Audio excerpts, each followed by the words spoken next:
Property के लिए एक बेटे ने अपने एएसआई पिता की गोलियों से भूनकर हत्या कर दी। मामला हरियाणा का है। अपने दो साथियों के साथ मिलकर एएसआई के बेटे ने इस वारदात को अंजाम दिया। खासतौर पर उत्तर प्रदेश से इस वारदात को अंजाम देने के लिए हथियार मंगवाए गए थे और इस मामले को दूसरा एंगल देने के लिए और पुलिस जांच को भी दूसरा एंगल देने की भी कोशिश की गई, लेकिन पुलिस ने इस मामले को सुलझा लिया है और आखिरकार जो आरोपी है सलाखों के पीछे हैं। प्रॉपर्टी को लेकर ये पूरा विवाद हुआ। हरियाणा पुलिस के एएसआई की गोलियों से भूनकर हत्या करने के मामले में पुलिस ने ये बड़ा खुलासा किया है। पुलिस ने मृतक के बेटे यश यादव को उसके दो साथियों के साथ गिरफ्तार किया है। आरोपी ने प्रॉपर्टी के लालच में अपने ही पिता को गोलियों से भूनकर मौत के घाट उतार दिया था। पुलिस जांच को दूसरा मोड़ देने के लिए आरोपी ने अपने साथियों के साथ मिलकर पहले ही प्लानिंग कर ली थी। वहीं आरोपी दिखाना चाहता था कि पहले उसके एएसआई पिता राजवीर ने उसकी मां सरिता को गोली मारी, जिसके बाद सरिता ने राजवीर की पिस्टल छीनकर उसे गोलियों से भून दिया। आरोपी चाहते थे कि ये वारदात सेल्फ डिफेंस में हत्या साबित हो जाए, लेकिन पुलिस ने गहनता से जांच करते हुए पूरी वारदात को सुलझा दिया है। वारदात में यश के दोस्त अक्षय और मृतक के पारिवारिक दोस्त साहिब सिंह ने आरोपी का साथ दिया। ये गुरुग्राम पुलिस द्वारा एक हत्या की जो गुत्थी थी उसको सुलझाते हुए 4 आरोपियों को गिरफ्तार किया गया है। और आपको बता दें कि एएसआई राजवीर जो हमारे जीआरपी में तैनात थे, उनकी हत्या हुई थी 1 और 2 की रात को। इंटरवीनिंग नाइट को हत्या कर दी गई थी और उसमें जो इल्ज़ाम लगाया गया था इनिशियली वो बताया गया था कि उनकी वाइफ सरिता ने ही उनको गोली मारी है और आपसी लड़ाई झगड़े के दौरान वो गोली मारी गई है। उनको 3 गन शॉट इंजरीज थी और उसके बाद सरिता को भी गन शॉट इंजरी थी। तो इल्ज़ाम जो था ये था कि सरिता ने उनको गोली मारी है जिसके कारण उनकी हत्या हुई है। उसका खुलासा करते हुए फर्दर इन्वेस्टिगेशन का जब दायरा बढ़ाया गया, क्राइम ब्रांच सेक्टर 31 इंस्पेक्टर आनंद द्वारा इस जो इन्वेस्टिगेशन को आगे बढ़ाया गया है उनकी टीम द्वारा, और उन्होंने फर्दर इसमें 3 और आरोपियों को अरेस्ट करने में सफलता प्राप्त करी है। और इस केस के अंदर जो कि उलझी हुई बातें थी, जो तथ्य थे, जो सामने नहीं आ पाए थे, उनको सुलझाने में और उनका खुलासा करा गया है गुड़गांव पुलिस के माध्यम से। इसमें जो राजवीर एएसआई हैं, उनका बेटा ही मुख्य इसमें आरोपी है। और इनिशियली इन्होंने मॉडस ऑपरेंडी इनकी ये रही है कि जो सरिता उनकी वाइफ थी और उनका बेटा है, यश नाम है, यश यादव। ये काफ़ी समय से जो एएसआई राजवीर उनके पिता के साथ प्रॉपर्टी संबंधित विवाद चलते हुए इनका आपस में विवाद रहता था, लड़ाई झगड़ा चलता रहता था। और पूछताछ में यह भी बात सामने आई है, जो एएसआई राजवीर हैं काफ़ी समय से अपने घर नहीं आते थे, क्योंकि इनका घरेलू जो विवाद जो अपने वाइफ के साथ और बेटे के साथ चलता रहता था, उस करके घर नहीं कम आना होता था। और 31 अक्टूबर को ये घर आए हैं और क्योंकि आपस में काफ़ी लड़ाई झगड़ा और विवाद इनका चल ही रहा था, तो सुनियोजित तरीके से जो प्री प्लानिंग करके जो यश और सरिता ने ये पहले ही प्लानिंग कर रखी थी। एक इनका पारिवारिक एक व्यक्ति और है साहिब राम, जो काफ़ी करीबी इनकी वाइफ जो सरिता है उनके साथ संबंध बताए जा रहे हैं उनके भी। तो यश जो उनका बेटा है राजवीर का, सरिता जो राजवीर की वाइफ हैं, और एक यश का जो दोस्त है अक्षय, और एक साहब राम, इन सभी का एक प्री प्लानिंग करके इन्होंने एक इस घटनाक्रम को अंजाम दिया। वेपन अरेंज करा गया। यश ने पहले अक्षय के माध्यम से एक पिस्टल को अरेंज करा यूपी से, और वेपन और जो उसकी बुलेट्स हैं, एम्यूनिशन है, वो लेके आए। और फिर उन्होंने 1 और 2 की इंटरवेनिंग नाइट को इस घटनाक्रम को अंजाम दिया।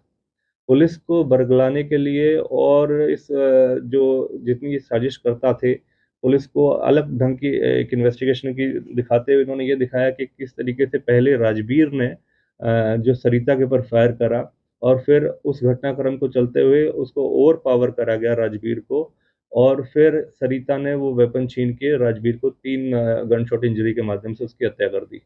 इनिशियली इन्वेस्टिगेशन में इसको ये दर्शाया गया, लेकिन जो परिवार था, जो कंप्लेनेंट थे, जो राजवीर के भाई थे, उनके द्वारा और गहनता से जाँच की माँग करी गई और उस चीज़ में आगामी कार्रवाई करते हुए हमारे सेक्टर 31 की क्राइम ब्रांच ने इन सभी तथ्यों के बारे में गहनता से जांच करी और ये इन सभी चीज़ों के बारे में इसका खुलासा करा गया और जिसमें अन्य कार्रवाई होते हुए अन्य टोटल 4 आरोपियों को पकड़ा गया है। और जो इनकी मोडस ऑपरेंडी मैंने बताई कि इनकी ये साजिशकर्ता थे, इन्होंने ये कोशिश करी कि पुलिस को किस तरीके से बरगलाया जाए ताकि उस सेल्फ डिफेंस में वो हत्या दिखे कि भई सरिता के ऊपर पहले फायर हुआ और फिर सरिता ने उनको रिटेलिएशन में फायर उससे बंदूक छीन के फायर कर दिया। जब इन्वेस्टिगेशन आगे बढ़ाई गई तो पता चला यश का अहम रोल था, वो मुख्य आरोपी है। यश ने ही सभी घटनाक्रम के अंजाम दिया और अपने फादर को 3 गन शॉट इंजरी करके पहले तो उसकी हत्या करी और फिर इसको अलग मोड़ दिखाते हुए, अलग एंगल दिखाते हुए पुलिस को तफ्तीश किसी और एंगल में ले जाने के लिए अपनी ही माँ को खुद सुनियोजित तरीके से वारदात को अंजाम देते हुए अपनी जो मदर हैं सरिता उनके हाथ में गोली मारी, ताकि पुलिस को ये लगे कि सेल्फ डिफेंस में पहले ही हत्या करी गई है। तो उसके नाते हमने चारों आरोपियों को पकड़ा गया है, वेपन हम रिकवर कर चुके हैं और आगामी कार्रवाई और आगे जारी है और इसमें जो संलिप्त और है कि वेपन कहाँ से आया या और ऐसी चीज़ें हैं, कौन और अन्य व्यक्ति हो सकते हैं, उसके बारे में वो जल्द से जल्द खुलासा करेंगे। क्या कुछ तुमसे प्लानिंग कर रहे हैं?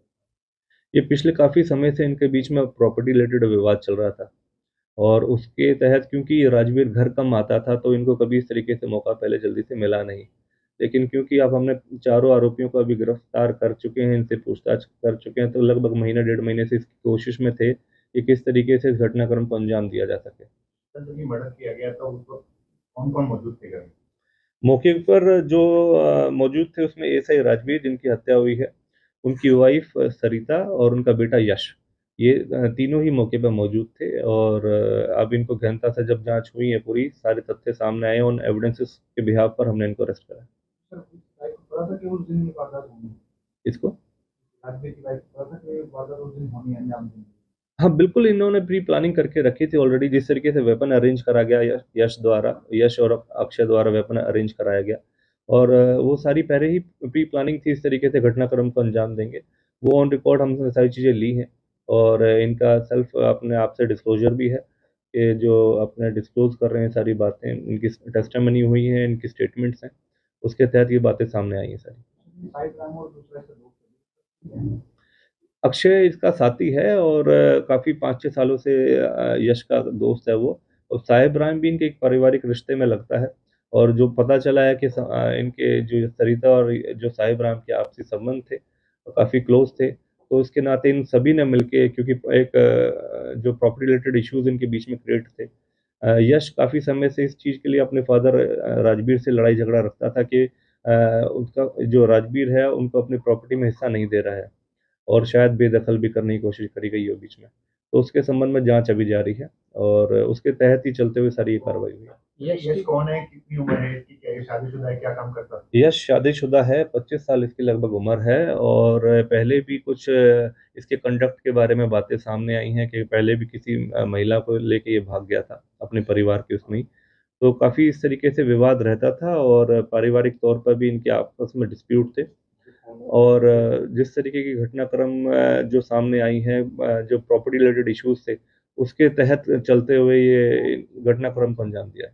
आपको बता दें कि सेक्टर 10 के मकान नंबर 1803 में रहने वाले हरियाणा पुलिस के एएसआई राजवीर यादव अपनी पत्नी सरिता और अपने बेटे यश के साथ रहा करते थे, लेकिन प्रॉपर्टी विवाद के चलते पिछले 2 महीने से राजवीर अपने घर नहीं आ रहे थे। वे राजकीय रेलवे पुलिस में तैनात थे और वर्तमान में उनकी ड्यूटी रेवाड़ी में थी। करवा चौथ से पहले वे अपने घर आए थे। करवा चौथ की रात को राजवीर को गोलियों से भूनकर उनके ही बेटे ने हत्या कर दी, जबकि राजवीर की पत्नी को भी बाजू में गोली मारी गई थी। इस मामले में पुलिस ने मृतक की पत्नी को गिरफ्तार कर जांच शुरू कर दी थी। मामले में जांच करते हुए पुलिस ने अब मृतक के बेटे को गिरफ्तार किया है। पुलिस की माने तो जांच के दौरान सामने आया है कि आरोपी यश के साथ उसके पिता राजवीर का पहले से ही प्रॉपर्टी को लेकर विवाद चला आ रहा था। राजवीर उसे अपनी संपत्ति से बेदखल भी करने की तैयारी कर रहे थे। ऐसे में ये भी आशंका है कि वारदात के पीछे का एक कारण ये भी हो सकता है। मामले में पुलिस जांच कर रही है। फिलहाल आरोपी सलाखों के पीछे हैं।